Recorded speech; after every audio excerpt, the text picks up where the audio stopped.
So today is our first open house of the year. We have a double feature for you guys. It'll be community planning services and marketing, public relations, and event planning services. I am your host, Joshua Cartier, and with me today is my lovely co-host, Nicolette Greenhouse. We have 5 amazing vendors today with great presentations. Please take notes throughout the presentations and save your questions for the end. We'll have a Q&A session at the very end of this presentation. And let's get started with our presentation. We have a little short video about our agency, HGACBuy. Good morning and welcome to HGACBuy's virtual open house.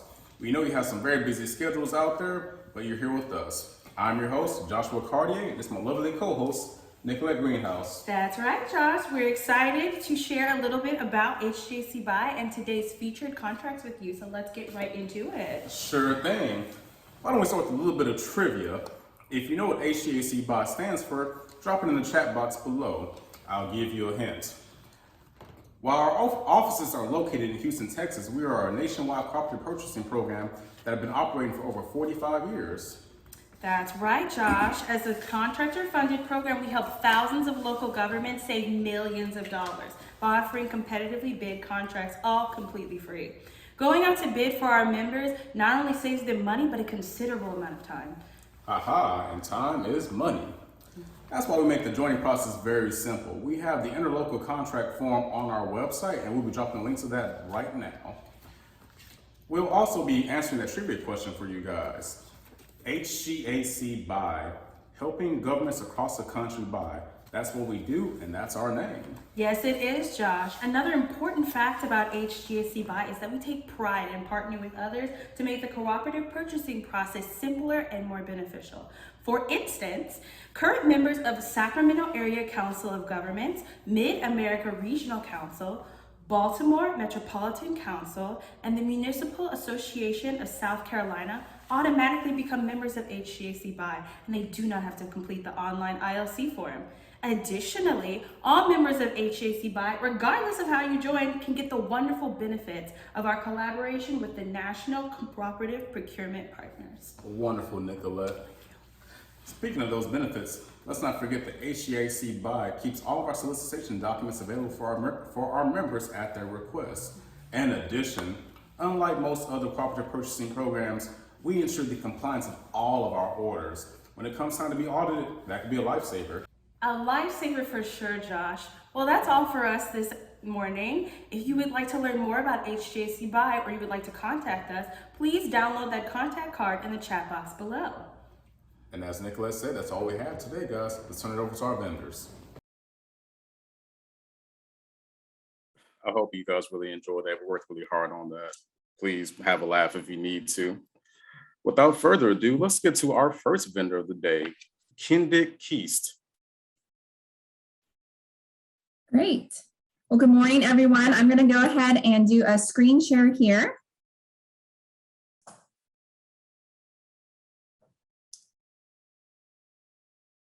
All right, good morning. It's a pleasure to join you all this morning.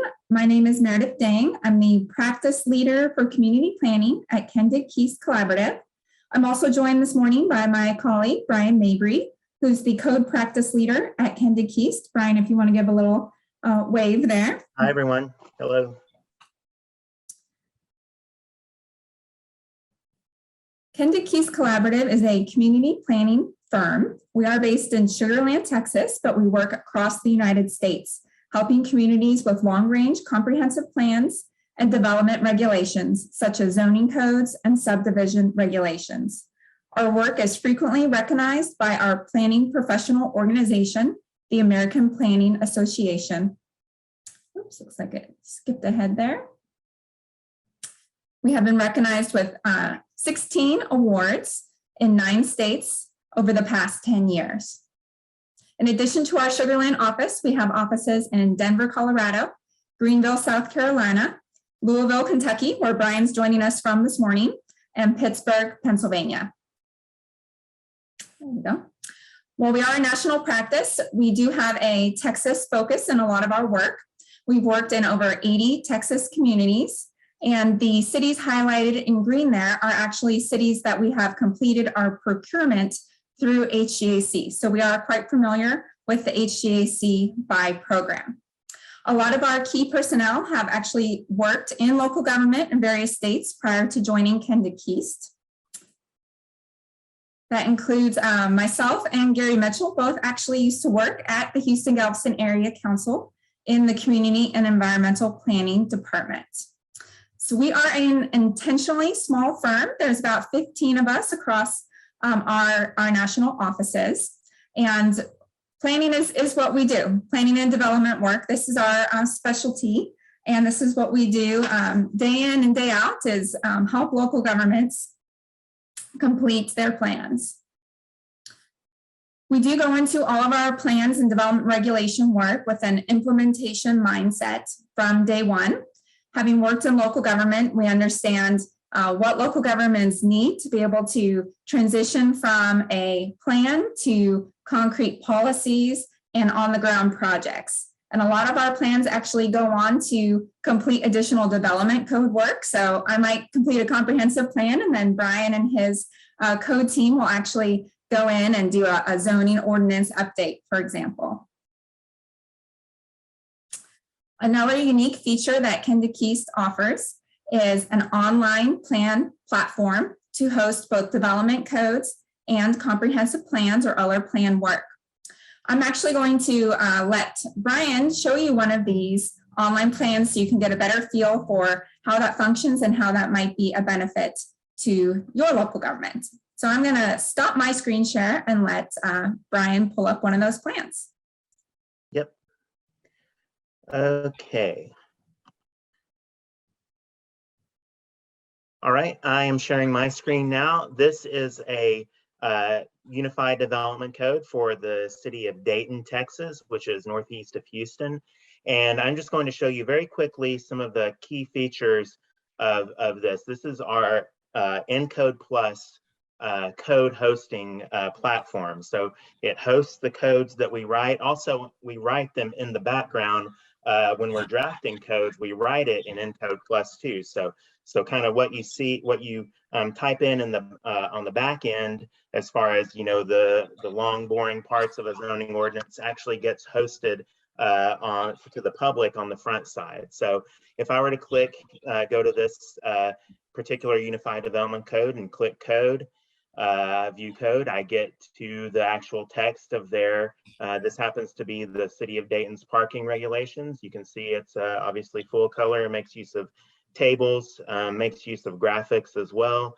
If I wanted to know what certain words mean, you can hover over them, like the word director means director of planning. If I hover over certain other words, development, I get the definition of what that particular word means. For cross references, whenever there's a reference to another part of the code, like this one, leading to parking credits and reductions, if I click that, then it goes directly to that particular cross-reference. So many user-friendly features like that. We also have calculators where if someone is thinking of doing a development and they want to know what kind of buffer yards they might need to have or what kind of landscaping they would need, they can select the zoning district, select how much street frontage they have of a particular property. Let's say they had 300 feet and they're in a SR zoning district, and it'll calculate the number of trees they would need and what kinds of trees they would need. So very helpful. Similar calculators for parking and for signs and for density or development yield. Thank you for joining us this morning, and we'll be happy to answer any questions you all may have in the Q&A. We look forward to working with you in the future. Yep. All right, guys, that was very insightful. Next, we have Gilbreath Communications. Good morning, and thank you for your time today. Just a brief presentation on Gilbreath Communications, headquartered in Houston, Texas for 32 years. Gilbreath Communications is an integrated communications firm helping organizations to strategically engage with their target audiences. We are not only an award-winning firm, winning over 300 awards, but we are also one that has been inducted into the Southwest Advertising Hall of Fame. Our most recent award was by our industry peers, the American Advertising Federation's Regional Mosaic Champion for our work in diversity and inclusion with our company, our industry, our campaigns, and our community. From the simple to the complex, our capabilities are housed under 5 pillars: strategy, advertising, marketing, communications and public relations, and digital and technology. Under those 5 pillars include a host of services we offer to help our clients create and build brands and campaigns that resonate with and reach the hearts and minds of consumers. From brand development, advertising campaigns, and media strategy and buying, to digital, web development, and traditional television and radio production. A few of our recent campaigns include the City of Houston Health Department, a multimedia campaign, Take Your Best Shot, heightening awareness and encouraging general and multicultural audiences to get vaccinated. Another campaign, EnviroCleanse, Touch Life Again, influencing audiences to purchase a product that kills COVID-19 in 60 seconds. And the City of Houston's first HIV campaign, targeting the LGBTQ audience, I Am Life, creating awareness around PrEP or treatment as prevention. Please see our YouTube channel for those commercials at GilbComm, Gilbcomm. Over the past 30 years, Gilbreath has worked in numerous industries, from energy to education, in both public and private sectors. We have worked with over 400 organizations, from the mayor's office to the health department, the Houston airport systems, public safety and homeland security, to Metro and state agencies like the Department of Agriculture and TxDOT, just to name a few. Along with being an HGAC contractor, Gilbreath Communications has numerous communications and designations, from State Hub to DBE to WOSB by the Small Business Administration, to being a preferred vendor of TxDOT, as well as a Houston First vendor. And to wrap up my presentation, I thank you very much again for your time. Please feel free to visit and browse our website for more information, for case studies, and samples of our work. Thank you. All right, Audrey, that was great. Next up, we have Freese and Nichols. All right, good morning.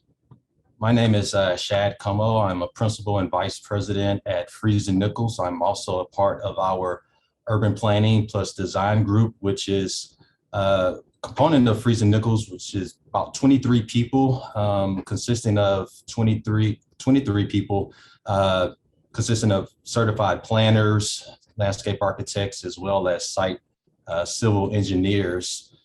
We've been around for 128 years, and one of the things that we pride ourselves on is client service and satisfaction. We don't believe in chasing projects, but we like to chase clients to build that long-term relationship, and trusted advisor as well. This is a list of the various services that we provide within our urban planning group, from comprehensive planning to special area plans, to implementation of code, subdivision, zoning as well. We've also had the opportunity to do several projects through HGACBuy and community planning services over the years, and developing that relationship with them has been great. We're spread out across the South Central United States. We were born and raised in Fort Worth, Texas. One of the things that we like to do is to elevate our clients and highlight our clients through various awards, winning several awards on a local, state, and national level. Just recently, last year, we've won 3 awards, but one I'd point out is the 2021 Gold Award for Public Outreach. for the city of Corpus Christi, where we worked on 5 of their 9 area development plans, and I'll share a little bit more in detail about that project here in a few minutes. One of the things that we see as our project success is the communities in which we work in, the various leadership councils, as well as the citizens of those communities. And so looking at the community from every aspect, from land use to their fiscal impact, economic development, and their various facilities. We believe that if you engage the community from every angle, whether it's virtual, in person, that plan becomes the community's plan and not the consultant's plan, which at the end of the day, that allows those plans to be useful in implementation. We like to focus on implementation, looking for the low-hanging fruit in those implementation projects that can make that immediate impact on the community. As I mentioned earlier, Corpus Christi, one of our clients in which we recently won an award, was a very robust engagement process. The community, we had to educate various areas of the community. In that engagement effort, we did online surveys. We had various focus groups and meetings, which were in various locations of the community, allowing those citizens to be able to understand the context in which they live. Various focus groups, there were communications through the news media. And at the end of the day, it really became that community's plan in those various areas in which we work. And that led to the award, the 2021 Gold Award. We're very committed into the communities in which we work in. United Way is one of our biggest fundraisers throughout the year, in which the company matches. But whether it's a cleanup or working with local high schools and middle schools to educate and open up opportunities for young people through internships, whether it's building bicycles around Christmas time, we're really engaged in the communities in which we live and work. Freese and Nichols is a family-oriented company, and as I mentioned earlier, very focused on client satisfaction. So we would enjoy and welcome the opportunity to work with you and your community. If you have any questions at any time, we will take those, and we'd love to have a chat with you. Thank you. All right, Shad, thank you for that wonderful presentation, sir. Next up, we have just a brief testimonial from one of our members highlighting what HGACBuy can do for you guys. Give me just 1 second, we'll get this pulled up. Oh, there it is. I'm Deborah Gilbert, Director of the Communications Center in Walker County. I have a staff of 11 telecommunicators full-time and 3 part-time telecommunicators. We get about 100,000 calls a year, being non-emergency and emergency. About 45,000 of those are 911 calls or emergency calls. Since the pandemic started, I would say initially the call volume was lower because of the shutdowns and more people working at home. We did see an increase in some kind of calls, like domestics and that kind of stuff. Now I would say we're pretty close to normal. Now, all of our bigger things we got through HGACBuy process, our furniture, the radio systems, our chairs. We have really nice, expensive 24/7 chairs that we purchased through HGACBuy. The HGACBuy program, I think, is a big help because it does simplify the process. And obviously, buying things is part of my job. However, it's not the whole job. And so while I'm trying to purchase furniture or purchase chairs or something, I'm also trying to worry about schedules and that kind of thing. And so having something that simplifies the process frees up my time to be doing other responsibilities. We get a lot of calls you wouldn't expect to get on 911, people asking how long their electricity is going to be off, that kind of stuff. Probably the oddest one I can remember off the top of my head is getting a 911 call from a lady that said she woke up to a lobster on her floor.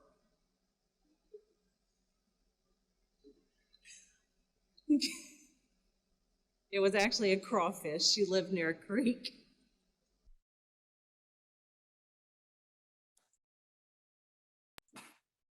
Wow. Well, guys, that was our testimonial. Let's get back to our vendors. Next up, we have BQR. All right. Vicki, take it so away. much. Thank you very much for the opportunity to present today. I'm Vicki Roy. I'm the owner and creative director of BQR Advertising and Public Relations. We've been in business for more than 35 years, and I have proudly displayed behind me my core staff, been with me for a very long time. So we provide a lot of continuity. You'll always get one of us. You don't have a different person to talk to every time you call. And also note that we are a Hispanic-owned firm. We have Spanish speakers in every department, so we can certainly support you there for any type of work in Spanish. We have plenty of experience with government. You see a cross-section here. We've worked with the city of Houston, the airport system. We worked with HGAC and HGACBuy both at one time or another. We work for railroad commissions and Texas Workforce Commissions and lots of educational entities. And we are a full service agency. We do graphic design, illustration, animation, PR, websites, advertising, special events, marketing and marketing research, copywriting and editing. I have a degree in English, so I especially like writing and editing. We do meetings and destination management, and also TV, radio, and video production. We welcome very small projects or very large ones. These are the kind of fun projects we've done for an economic district. Lately, they were introducing a lot of parks to the area. So we've done super fun posters, which were used in social media as well. And I think if pink pugs really existed, I think we'd all have one. They're just too cute. We also welcome the very large, enormous projects. We, on the left, you see the Houston Airport System's main website, which is more than 400 pages. We did it in English, Spanish, Vietnamese, and Chinese. On the right, you'll see mobile-driven websites and also mobile apps. The one in particular that I'm showing you was done to support all the shops and restaurants of the San Antonio International Airport. So from the simple to the complex, we're there for you. And the very most fun thing we've done recently that's been very popular for just about everybody who's seen them are called selfie geo filters. And if you're not knowing what that is, let me explain it. It kind of stumped me at first, but for people who really love to take selfies when they're at a specific location, or maybe they're at a conference trade show, they want to send a selfie out, but this gives you, having a filter available for them gives you an opportunity to promote your business. You can see Happy Thanksgiving, and then at the bottom it says from IAH. And what the concept is, I'll just read you the copy briefly. Download the airport's Thanksgiving selfie filter to let family and friends know you're on the way and filled with holiday spirit. And on the other side, for Christmas, deck out your holiday selfies with our colorful new filter and share the joy of the season with everybody you love. So these have been popular with people who just want to take advantage of the sharing capabilities of using these. And for the airport, this sent a really important message. Every time they shared it on social media, it was sending the message, look, I'm at the airport, I'm traveling to see my family, I'm having a great time, and you can also do this. And this was pretty important in the post-COVID era when nobody was wanting to travel. So why choose BQR? If nothing else, if no other reason, we are fun to work with. We love what we do. We love working in the creative field. And this is my favorite ad that we've ever done for ourselves. It says, avoid paper cuts. Working with an ad agency doesn't have to be painful. Try us and you'll see. For more than 3 decades, our clients have relied on us for inspired, creative, and long-lasting productive relationships. Over the years, our cards may get a little fuzzy around the edges, but our ideas will stay as sharp as ever. Thank you so much. All right, Vicki, thank you for that. That was wonderful. Okay. All right, guys. Thanks for hanging in there with us. We have one more presentation for y'all. It'll be Site Southwest. Good morning, everyone. I'm Phyllis Taylor with Site Southwest, and let me share my screen. All right, we can see that. Great. So as I said, I'm Phyllis Taylor. I'm the principal at Site Southwest and the lead of our planning group.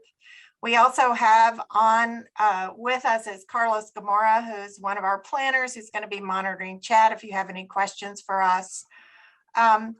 We are a firm based in Albuquerque, New Mexico, with offices in El Paso and a small office in Bend, Oregon. We provide planning and landscape architecture services, which lets us take our projects from the initial concept to really transformative projects. And the example in our cover is downtown Las Cruces, New Mexico, which is one of the projects we're very proud of. We offer a wide variety of services, land use planning, comprehensive planning. We do special planning studies, as well as urban design and landscape architecture. And we feel like the combination of these services lets us provide great service to our clients, again, taking projects from start to finish. We like to work with our clients long-term. We also like a variety of different project types. One example is we've done a lot of work with, over the years, with the village of Ruidoso, New Mexico, which is a resort community in southern New Mexico. We started out with them, and actually I started my career at the Houston-Galveston Area Council as a housing planner. So our first project with Ruidoso was an affordable housing plan. Like a lot of resort communities, they have an issue with affordable housing for their workforce. We did planning for them and also helped them establish a housing trust fund, which they've used to incentivize private investment. We did a comprehensive plan for them following the housing work, and they've used that as a guide for their department's work programs for the last few years. We've looked at their parks and recreation system. We've helped them with downtown redevelopment and some river restoration projects, and we're currently working on a code update for them. Another set of projects that we're proud of is a Paso del Norte Trail in El Paso County, Texas, which connects from Juarez, Mexico to the New Mexico border. And then we work with the state of New Mexico on planning a Rio Grande Trail, which is a trail system that extends from the Texas border to the Colorado border, and then working with communities along the trail on economic development associated with the trail and the tourism opportunities it provides. Thinking about our process, we like to take projects from very initial concepts, including market analysis, public engagement, to make sure that the project is going to work for the community, doing master planning, and then into the design and have a completed project. And this is an example in Los Ranchos, New Mexico, which is near Albuquerque.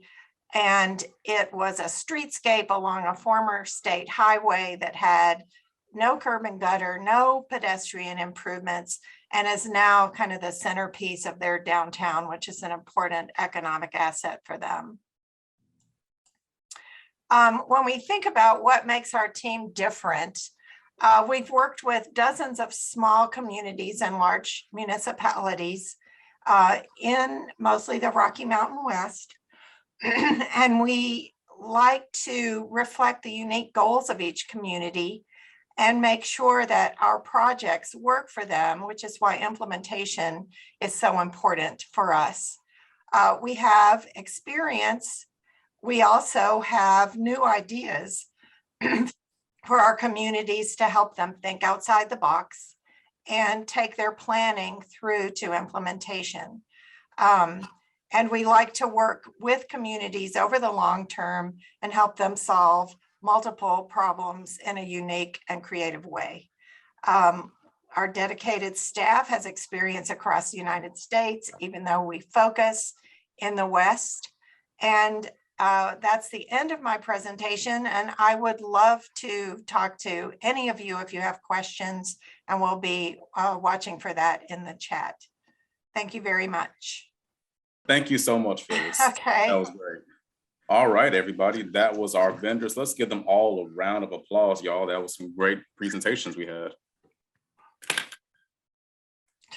Next up, we'll do a short Q&A round.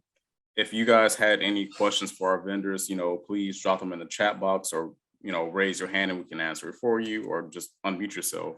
I actually had a question for, sorry, one second, for Kendig. So in car-centric regions such as Texas, what exactly does transportation planning look like? Well, that's a great question. It really depends on the specifics of each community. So in some of our more larger urban cities, they might be looking at things like transit-oriented development or trail-oriented development, ways to increase multimodal options. In some of our more rural communities that we work with, they really are much more car-centric. And so it might be about creating places that once they get to an activity center like a park or a school, making sure that those places are connected so that once people arrive there, they can safely walk or bike between those destinations. So again, like most things in planning, really has to be tailored to the needs of each community and what the residents and leaders there are looking to achieve. Okay, that was a great answer. Thank you for that. I had another question. I guess I have quite a few, but I wanted to ask Freese this one. Since everyone knows Houston is highly unwalkable, I think some neighborhoods don't even have sidewalks. What are ways to make urban areas more pedestrian friendly? One way is to look at the neighborhoods that make up a particular community and how you can connect those communities. For example, I live in Pearland, Texas, which is a suburb just south of Houston.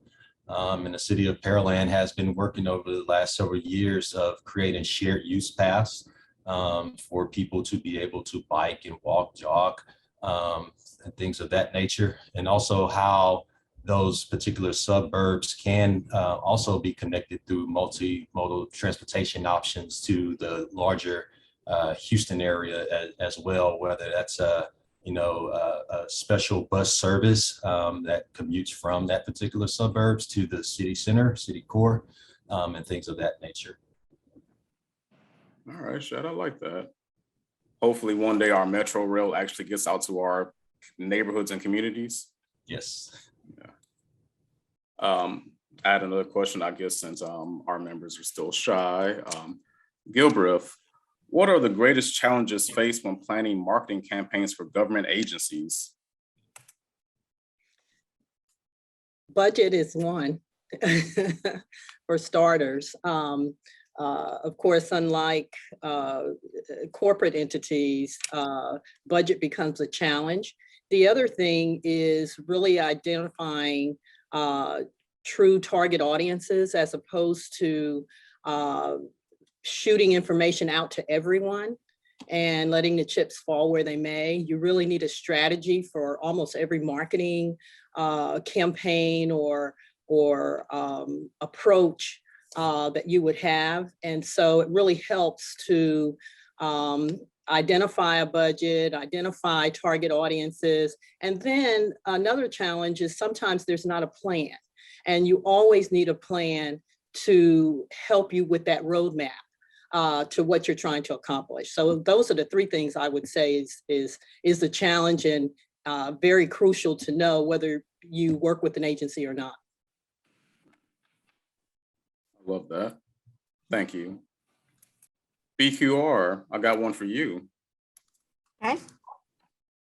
All right, so we've noticed that social media has kind of taken over how we advertise to people, but has there been any identifiable like pushbacks or drawbacks to like social media advertisements? No, not really. The most pushback sometimes that we get is from older people who are just not used to, and I'm included myself in that, right? Oh, people who just aren't as savvy with the social media vehicles as others, think that, oh, it's silly, it's a waste of time, why are we doing this? But the sharing capability of social media, especially for people who are doing really interesting, vibrant, wonderful things is really a boon to social media. So once we get somebody started on it and they are able to see all the key performance indicators, like how many people click on it, how many people open it, how many people share it, how many downloads do we have? We have clear statistics that show that it's being used. So that usually overcomes any hesitancy that people have with using it. So we don't get a lot of negative pushback once they see the results. Okay. That's good to hear. 'Cause I know, like with the unskippable ads on YouTube, I don't think anybody likes those. I was gonna say, as a millennial, I can speak from a younger generation. All the ads on Instagram that have been added recently, that bothers me. Like, I'm like, I just want to scroll and see my feed. Maybe our attention span is just too short for, Maybe it is. Yeah. Maybe we need to get with it, Josh. Well, much of it's there's inundation, quite a bit of it, of course. So there are certain ways around that by limiting we call it geofencing. We can send social media ads to a very small population who are actually interested in what you have to sell. So when you see something that's important to you, information that's relevant and valuable, it's less annoying. So it kind of harkens back to what Audrey said, is that targeting is so important. I mean, don't send ads out to people who aren't interested in them. Don't send a cat food ad to people who own dogs. I mean, targeting will keep, people from being annoyed by things that are irrelevant to them. All right, Vicky, I like that. Just make sure you don't say what you want on Facebook because you'll see an ad for it real quick. But that's better to see an ad for something you want or interested in than it is to see something, that's just thrown at you. Right. I had one last question before we get to the very end of this. Site Southwest.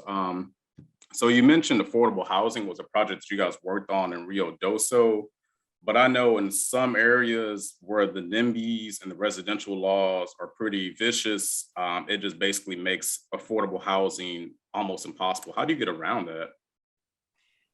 That's a really good question, because actually the first sites that we identified in Ruidoso as we thought being ideal, or at least the first site for affordable housing, was fought off successfully by the neighbors. And so we're continuing to work with the community who has a different site, and it's been more successful at actually getting something to happen. What we find is that there are a couple of ways we can look at the affordable housing. One is to make sure that the design quality is high and that the project itself would not look any different from any other type of housing being built in the community. Another thing is to think about mixed income housing, so that some of the housing is affordable, some is market rate, and you end up with a community of mixed incomes. That's been very successful. And another solution is to really work with the community to think about who this housing is being provided for.